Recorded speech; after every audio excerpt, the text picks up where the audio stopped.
초대교회 사람들 보면 좀 우리가 가지지 않은 뭔가를 가졌다라는 것을 느낄 수 있죠. 같은 예수님을 믿는데 저들은 우리가 갖지 않은 무언가를 가지고 있는 것 같다. 그 차이가 뭘까 고민하게 만듭니다. 로마 왕국의 핍박 속에서도 굴하지 않는 담대함으로 그들은 나아갔습니다. 여러분, 자본주의가 분명히 신앙생활하기 좋은 사회 시스템은 아닙니다. 물론 공산주의는 더 나쁜 시스템이고요. 그러나 여러분, 신앙생활에게 퍼펙트한 시스템은 없어요. 그 중에 그나마 저는 나은 시스템이라고 생각합니다.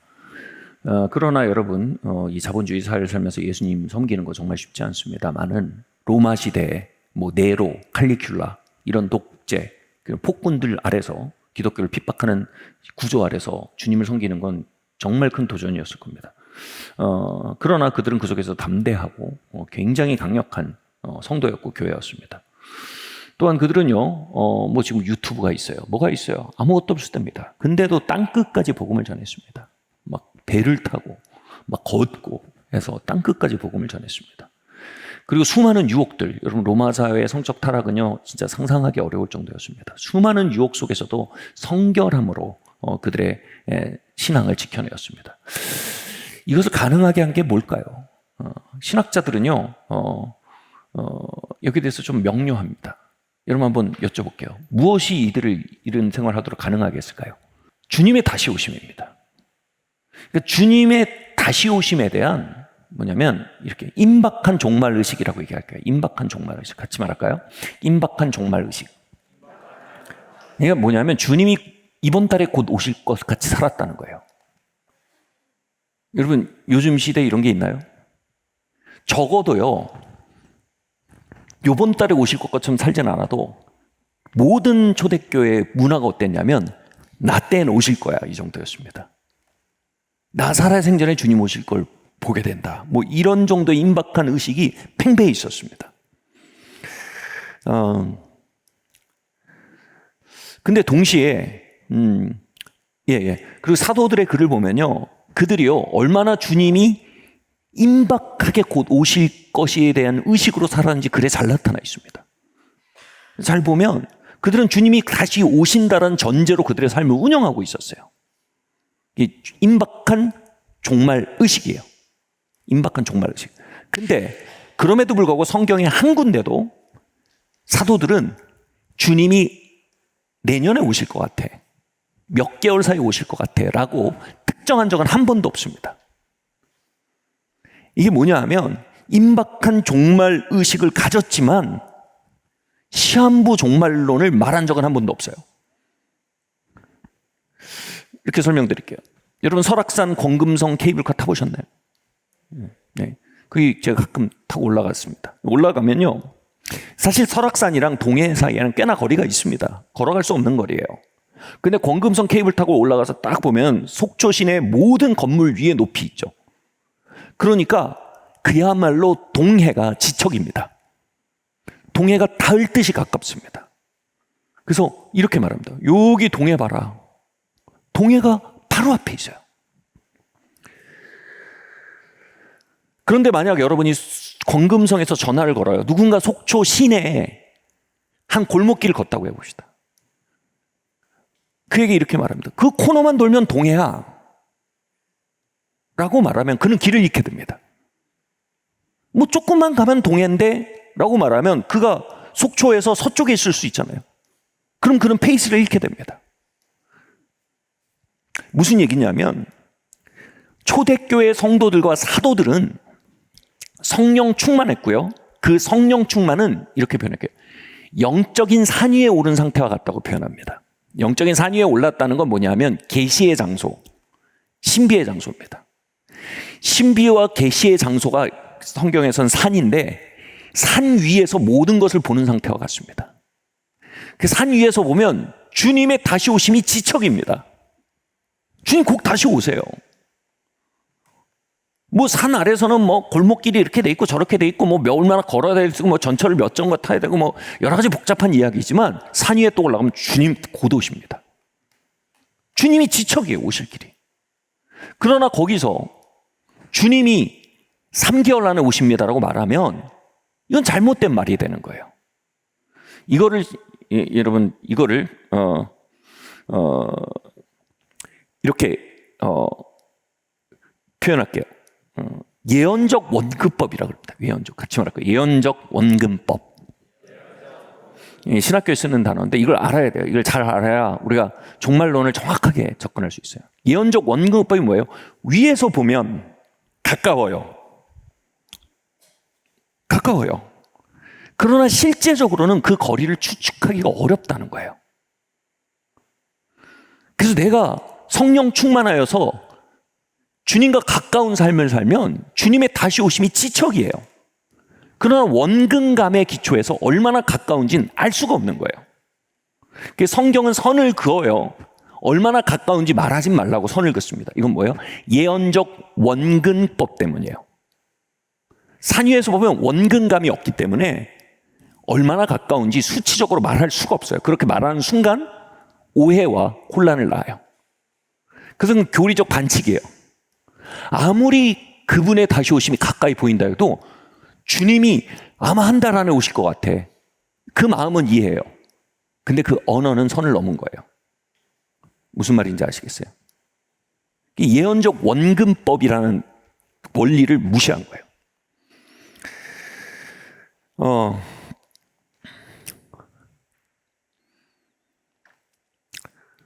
그러나 정말 산 위를 사는 사람들은 언제나 주님의 다시 오심이 지척이라는 임박한 종말관을 갖게 되어 있습니다. 임박한 종말관은 시한부 종말론과 다른 겁니다.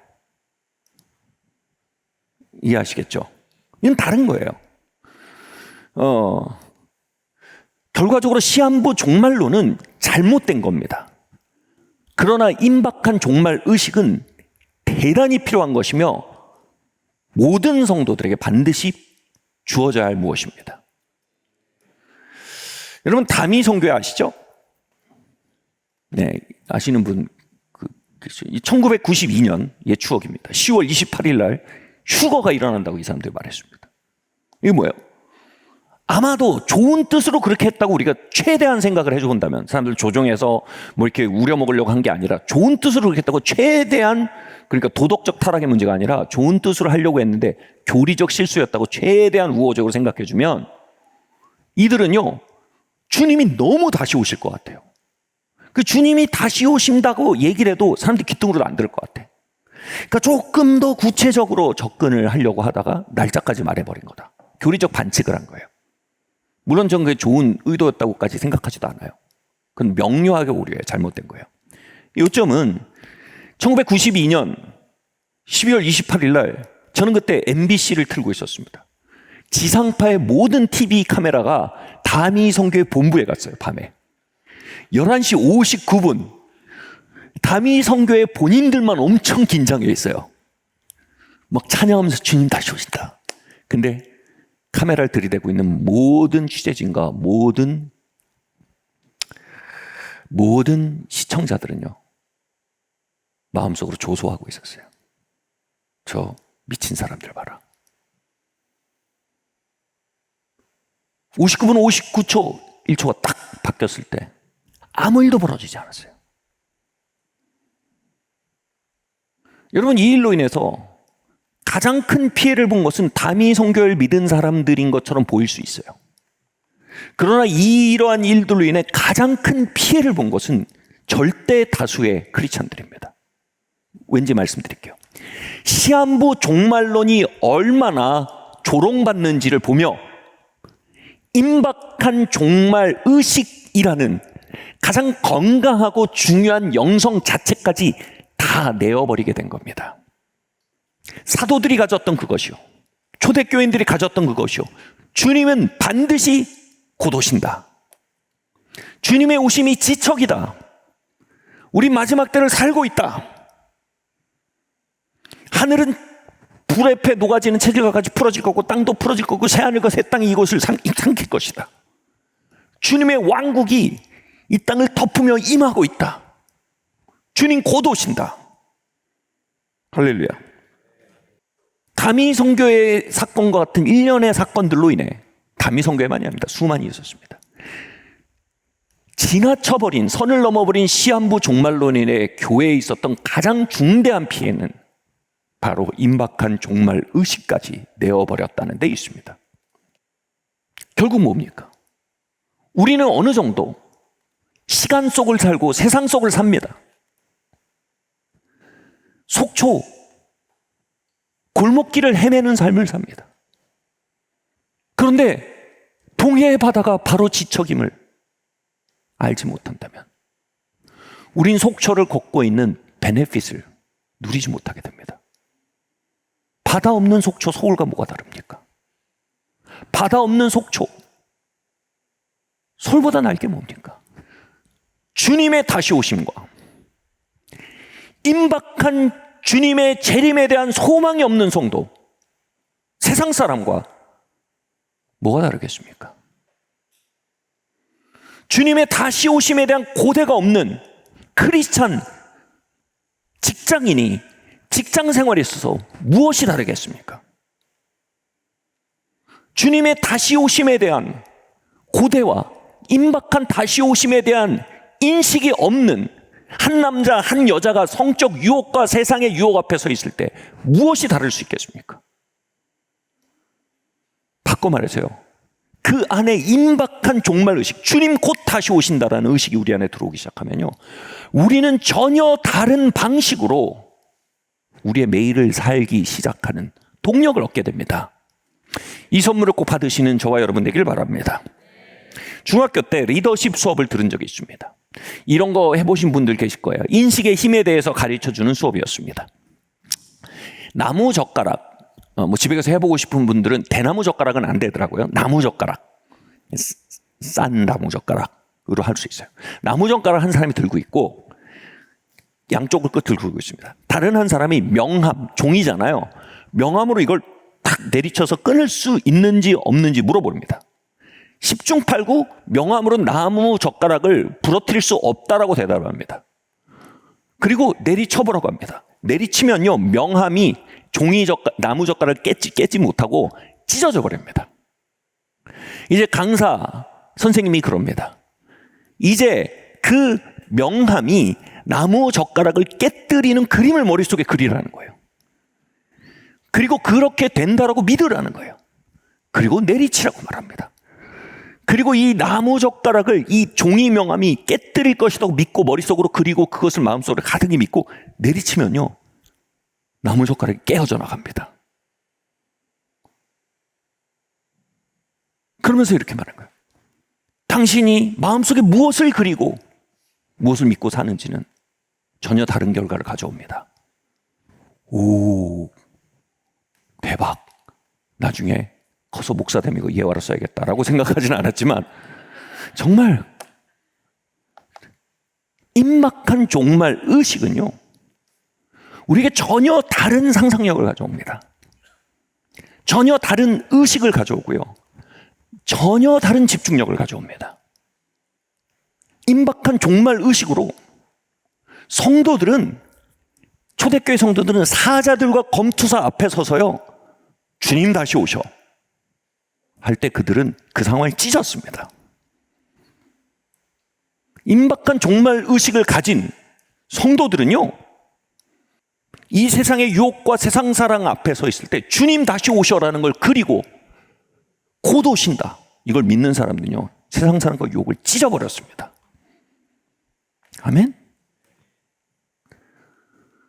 주님이 다시 오셔서 이 땅과 옛 땅과 옛 하늘을 풀어버리시고 새하늘과 새 땅으로 이 땅을 채우신다, 곧 오신다.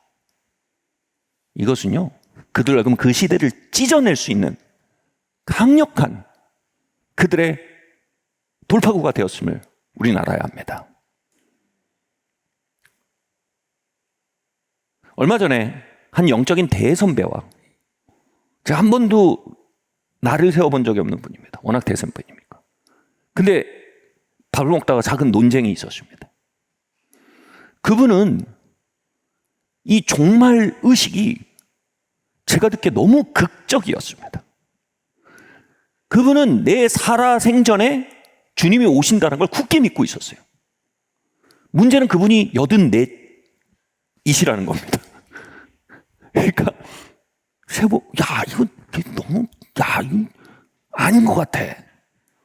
이분 약간 세대주의 종말론자인데 막 그분의 신학적 배경과 막 제가 이거 아닌데. 그래서 제가 나를 세웠어요. 나를 세웠다는 게 막 다퉜다는 게 아니고 이건 이렇고 저건 저렇지 않냐. 이건 위험하다 이겁니다. 신학적 오류의 가능성에 대해서 계속 얘기했어요. 근데 이 대화를 마치고 집에 왔는데 마음속에 이상한 부드러운 책망이 느껴지는 겁니다. 그래서 제가 검색을 해봤어요. 교회사 속에 내 당대의 주님이 오실 거라고 생각하고 살았던 하나님의 사람이나 성경의 사람을 이제 검색하고 스터디해봤어요. 결론은요, 모든 사도들, 초대교회 성도들, 루터도 그의 저작에 글이 들어가고요. 웨슬리, 스펄전, 그의 이루 말할 수 없는 하나님의 사람들은 다 내 살아생전에 예수님 오실 거라고 믿고 살았습니다. 저는 웨슬리랑도 싸웠을 겁니다. 당신 너무 같다고. 저는 루터랑도 싸웠을 겁니다. 무엇보다 사도들과도 싸웠을 겁니다. 그들은요, 공이 아무도 시한부 종말론을 가르치지 않았습니다. 왜냐하면 성경에서 주님이 그어놓은 선, 즉 예언적 원근법이라는 시간에 대한 오류의 가능성이 아니죠. 필연적으로 오류가 생길 수밖에 없죠. 시간을 얘기하면요. 원근법이 있기 때문에. 그 선을 존중했기 때문에 시한부 종말론을 아무도 가르치지 않았어요. 그냥 루터는 진짜 우리는 마지막 때의 마지막을 살고 있다고 믿었어요. 그러니까 일어나서요, 온 유럽을 찢은 겁니다. 할렐루야. 그런 당대의 주님 오실 걸 굳게 믿었기 때문에 하루에 수십 킬로를 말을 타고 다니며 하루에 10시간 가까이 설교하며 살았습니다. 그는 그 당대를 찢어버렸습니다. 여러분, 삶을 찢어버리고 싶으십니까? 여러분, 답답한 일상 속에 돌파구를 만들고 주님의 빛 안에 길을 만들고 삶의 무게들을, 멍에들을 깨뜨리는 능력을 갖기 원하십니까? 저는 다른 가르침을 할 수가 없습니다. 주님 곧 다시 오십니다.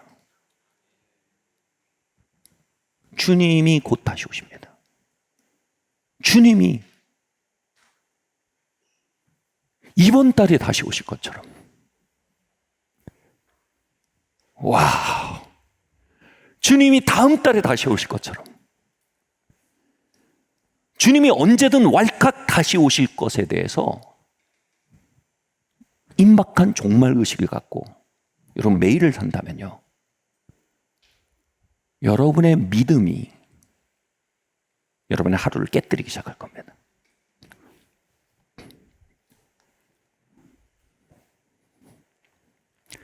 주님 다시 오셔. 주님 곧 다시 오십니다. 결국은 제가 그 리서치를 하고 주님 앞에 인정했습니다. 주님, 잘못된 건 그 어르신이 아니라 저입니다. 저 어르신이 정상적인 신앙이고 제가 성경적인 신앙에서 벗어나 있습니다. 여러분, 성경이 어떻게 끝나는 줄 아세요? 마라나타 주 예수여 곧 오시옵소서. 이건 간구문이자 기대문입니다, 여러분. 성경 66권을 처음부터 끝까지 읽고 마지막이 그겁니다. 주 예수님 곧 다시 오십니다라는 기대이자 주 예수님 곧 다시 오시옵소서라는 간구로 끝납니다. 아멘? 여러분, 그 기대와 간구가 우리 안에 없다면 여러분, 실을 잘 꼬매고 나서 마지막에 매듭을 지어야 이 실 꼬매기에 힘을 갖습니다. 매듭이 없으면 스르륵 다 풀려나갑니다. 창세기부터 계시록까지의 신앙은요, 주님 곧 다시 오십니다. 곧이 뭐예요, 여러분? 곧이 뭐예요? 언젠가 오시겠지요? 곧이 뭐예요? 곧입니다. 임박함입니다. 그 가능성 안에 산다는 겁니다. 우리가 이곳에 문을 열고 나갔는데 주님이 다시 오신 거예요. 이 가능성을 그리며 사는 것입니다. 그들은요, 절대 다룰 수 없었던 현실을 찢을 수 있는 힘을 갖게 됩니다. 그들은 절대 다룰 수 없던 죄들을 깨뜨릴 수 있는 힘을 갖게 됩니다. 그들은 절대 다룰 수 없었던 스트레스와 압박감들과 때로는 세상 사랑들을 찢어낼 수 있는 힘을 갖게 됩니다. 아멘? 와. 그리고 더 나아가서요, 제 마음에 이 생각이 들었어요. 내가 이 임박한 종말 의식, 성경 안에 가득한, 사도들 안에 가득한, 교회사 안에 하나님의 사람들이 가득한, 교회사 안에 승리 생활했던 사람들의 핵심, 그들이 섭취했던 신앙의 핵심 영양소로 자리했던 임박한 종말 의식이 영양소를 내가 먹고 있지 않다면 내가 어찌 하루를 찢으며 살겠는가? 그리고 문제는 더 심각해지는 거예요. 내가 임박한 종말 의식을 성도들에게 먹이는 목자가 아니라면 그들로 하여금 어찌 하루를 찢으며, 죄를 찢으며, 세상을 찢으며, 저주를 찢으며 살도록 강건하게 만들 수 있겠는가? 결론적으로 제가 그 영적 대선배한테 문자를 했습니다. 나의 가르침과 영성에는 핵심 영양소가 하나 빠져 있었습니다. 그리고 그 베큐음은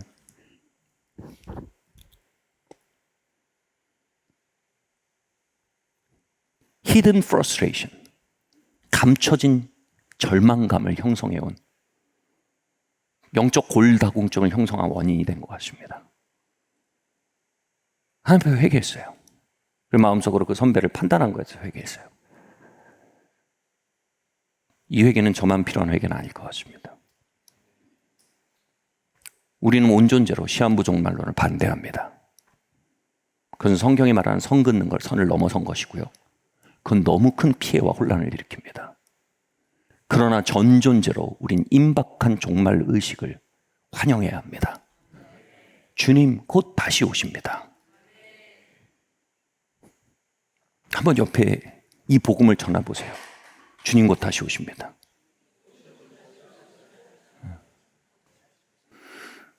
이번 집회 때 우리 그 사도신경 아시죠? 사도신경에 기초한 찬양을 부르는데 너무 프레시하더라고요. 마지막에 다시 오심을 나는 믿네. 주님 다시 오심을 나는 믿네. 주님 다시 오심을 나는 믿네. 아멘. 근데 성경의 가르침을 그대로 옮기면 뭐가 빠졌어요? 같이 마시다. 곧입니다. 곧. 주님 곧 다시 오십니다. 아멘. 여러분 만나고 있는 문제가 영원할 것처럼 생각하지 마십시오. 주님 곧 다시 오십니다. 여러분 만나는 문화적 유혹들이 영원할 거라고 생각하지 마십시오. 주님 곧 다시 오십니다. 여러분을 압박하는 세상의 영이 영원할 거라고 생각하지 마십시오. 주님 곧 다시 오십니다. 이 세상의 구조적인 악과 그로 인해 산출되는 수많은 폐해들이 압도적이고 영원하다고 말하지 마십시오. 주님 곧 다시 오십니다. 주님이 오셔서 새하늘과 새 땅을 펼쳐내십니다. 아멘. 주님 다시 오셔서 눈물을 닦으십니다. 주님 다시 오셔서 신원하십니다. 신원이 뭐냐면 보복입니다. 보복이 뭐냐면 주님의 백성들을 압박하는 유혹과 저주와 대적의 세력들, 사람 말하는 게 영적인 것들이죠. 그것에 주님이 심판하신다는 겁니다. 복수하신다는 겁니다. 주님이 오셔서 신원하십니다. 아멘.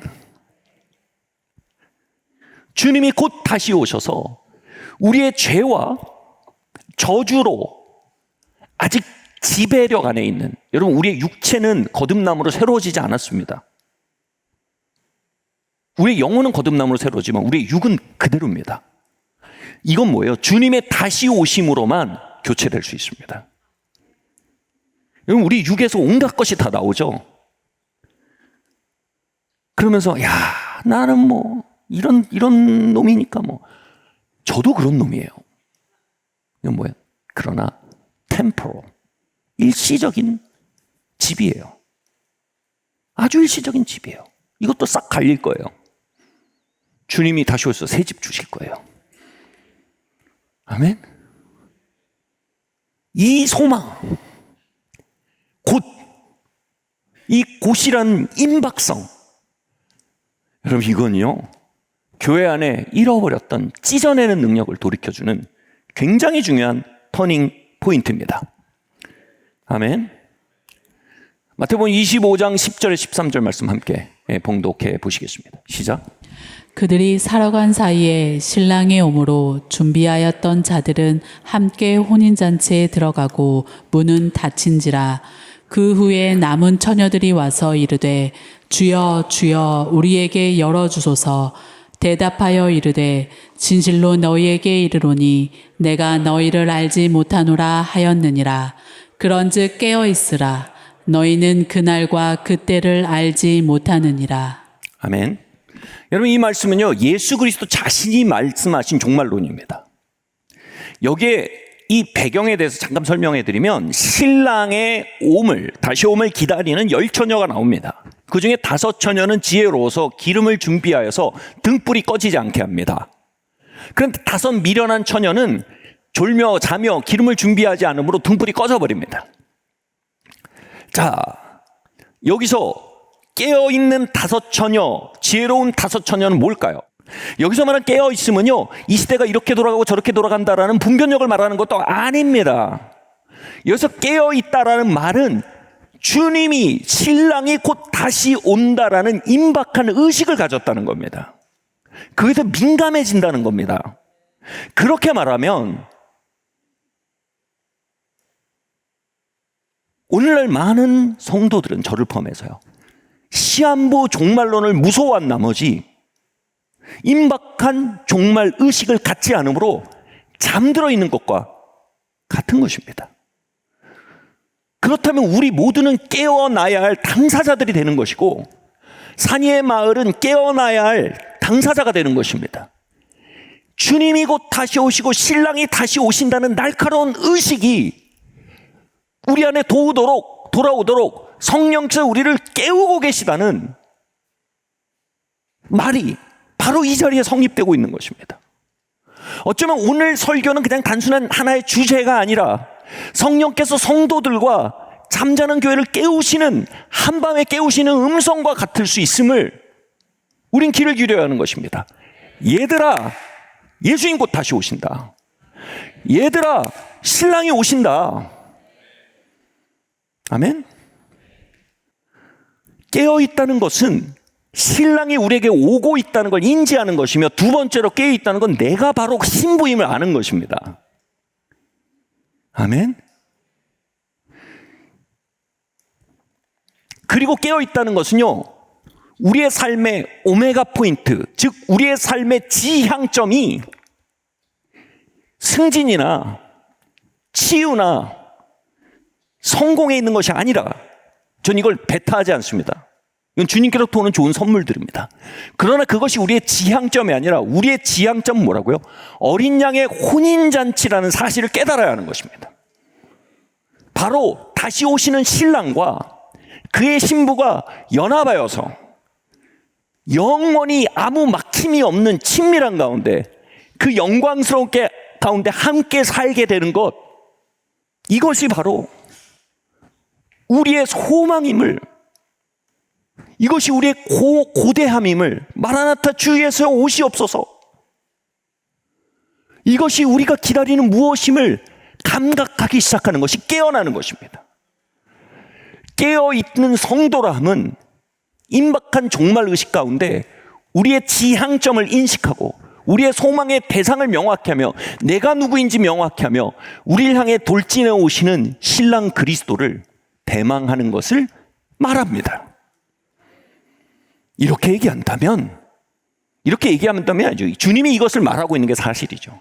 그렇다면 우리는 상당히 깨어나야 할 상황 가운데 있을 수 있습니다. 아멘. 자, 여기서 제가 오늘 조금 신학적인 텀들을 쓸 수밖에 없어요. 왜냐하면 종말론은요, 드문드문 말하면 굉장히 위험해질 수 있어요. 정확히 얘기해야 됩니다. 그래서 임박한 종말 의식은 옳은 것이지만 시한부 종말론은 잘못된 것이에요. 이것의 오차 범위는 바로 예언적 원근법에 대한 인식과 불인식의 기초예요. 이해하셨죠? 예. 혹시 이분 못 들으시면 다시 돌아가서 들으셔야 돼요.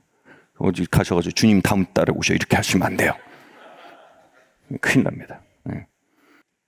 그런데 이 본문을 좀 우리가 명료하게 뜯어보길 원합니다. 여기서 5 처녀가 기름을 준비하지 않으므로 주님이 다시 오셨는데 신랑 집에 못 들어갑니다. 그래서 문이 닫혀서 슬피 울며 1일 감이 있습니다. 그럼 이런 말이 되는 겁니다. 10 처녀를 주님이 다 택하셨어요. 근데 5 처녀는 재림을 준비하지 못했어요. 주님이 딱 정작 오셨는데 졸며 자며 세상에 완전히 빠져 살고 있어요. 그러니까 주님이 넌 아니다 하고 아웃, 파혼하신 거예요. 이렇게 이 본문을 생각하신 분들 계세요? 예. 근데 이걸 조금 더 저는 이게 같이 말할까요? 전천년설. 저는 전천년설을 믿지 않아요. 근데 이거는 뭐 전천년설이 뭔지 지금 얘기하려는 게 아니라 성경을 정말로 이해하는 3가지 가장 큰 기둥이 있습니다. 그 중에 하나가 이제 가장 큰 해석의 방법이에요. 근데 전 전천년설 해석을 믿지 않아요. 근데 전천년설에 의하면 이 본문은 이렇게 해석됩니다. 주님이 신랑이신 주님께서 신부에게 오십니다. 근데 신부가 쿨쿨 자고 있어요. 지혜로운 신부들은 신랑을 맞이하게 되고 신랑의 집에 들어갑니다. 전천년설의 어떤 특정한 해석은 이걸 휴거라고 얘기합니다. 다시 말해 신랑을 대마랑하고 그분을 기다리며 깨어 있었던 처녀들은요, 주님이 데려가십니다. 휴거하시는 거예요. 휴거, 랩저 영어로 데려가시는 거예요. 근데 그게 뭐냐면 대환난 직전에 데려가십니다. 그래서 뭐예요? 그들이 굳이 대환난을 통과하지 않도록 휴거케 하신다는 거예요. 휴거라는 얘기 아시죠? 지혜로운 자들은 기름, 성령, 당연히 성령 충만이죠. 성령 충만과 그리스도와의 친밀함 안에 신랑을 향해 준비됩니다. 그래서 주님은 이 신부들은 준비됐구나 하고 데려가십니다. 근데 성령 충만과 하나님과 친밀함으로 자신을 준비해야 될 신부들이 졸며 잘며 그렇게 안 하잖아요. 그럼 그 사람들 어떻게 해요? 내버려 두세요. 그래갖고 몸빵으로 대환난을 통과하면서 이제 환난 속에서 준비하는 거예요. 예, 이게 있잖아요. 방학 때 저희 땐 그랬어요. 숙제 안 하면 남아서 숙제 시켜요. 근데 분위기가 안 좋아요 그때. 야, 너무 자식들아! 말도 하는 거예요. 꼭 그걸 연상시키지 않길 바라지만 아무튼 남아서 보충학습하는 거예요. 그래서 환난 속에서 마음이 정련되도록 하시는 거예요. 여기서 핵심은 뭐예요? 주님의 종말은 혼인잔치예요. 혼인잔치를 위해서 신부를 준비시키고 계시다.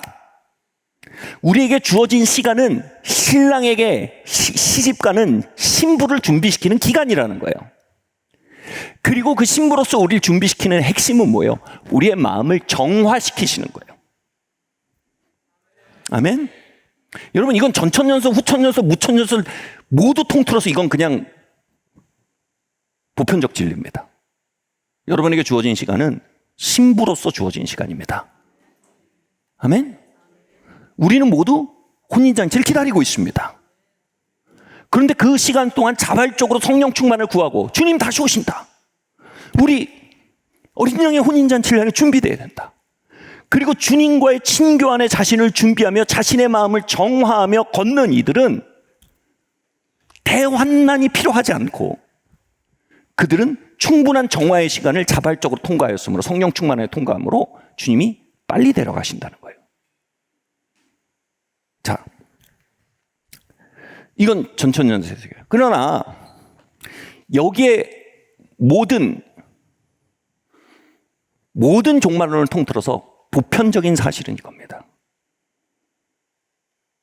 우리는 우리에게 주어진 시간 속에 지혜로운 처녀가 되어야 한다는 겁니다.